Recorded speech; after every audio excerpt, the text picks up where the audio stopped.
When in doubt, if you can't beat them, join them. And as much as I don't tend to play meta when it comes to set championships or anything like that, I do tend to use meta builds and break them down into my other quirky ideas. This is one of them. I give you Blurple or Blurbit. Howdy hi ladies and gents, I'm the expert and I love talking about Lorcana, deck techs and rulings for you may not be aware of. If you like the sound of that, be sure to follow for more, but let's get into the blurb. Now if you're already used to Blurple, you're going to look at this list and think, oh, it's just a standard list.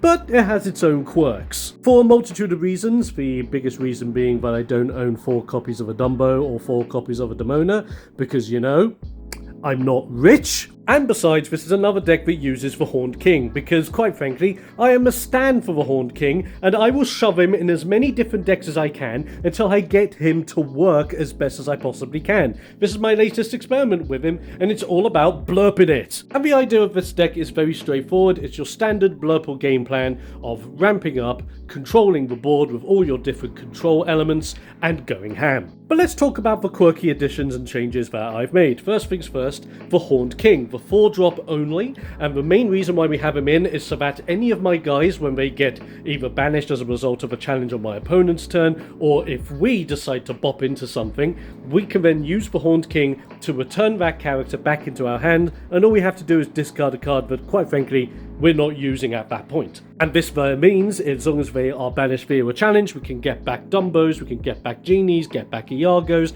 basically get back any of our top-end boys, which is what we're mostly worried about. And as for the top end, because I don't own 4 copies of Demona, I had to make some changes, and I had to think, well, what else do I put in? Ooh, why don't we splash in the brand new Set Champs promo, Daisy Duck? And the main reason why is because she has a similar stat line to Demona, so if we do need to bop, she's great for it. But on top of that, she quests for 2, and she's a support character, and as long as she's exerted on your opponent's turn when they ink, any ink they put in comes into play face down and exerted, not just face down. Meaning that if your opponent is behind on their ink, now they're behind on their ink, and they can't use it. It's just an extra control piece in a deck filled with control pieces, and I quite like how this bad boy goes brr. Do you like the idea of Blurp It? Do you want to blurp it with me? Then let me know over in the comments, and keep an eye out because I have more decks coming soon. If you like what you saw here as well, be sure to follow for some more Lorcana action,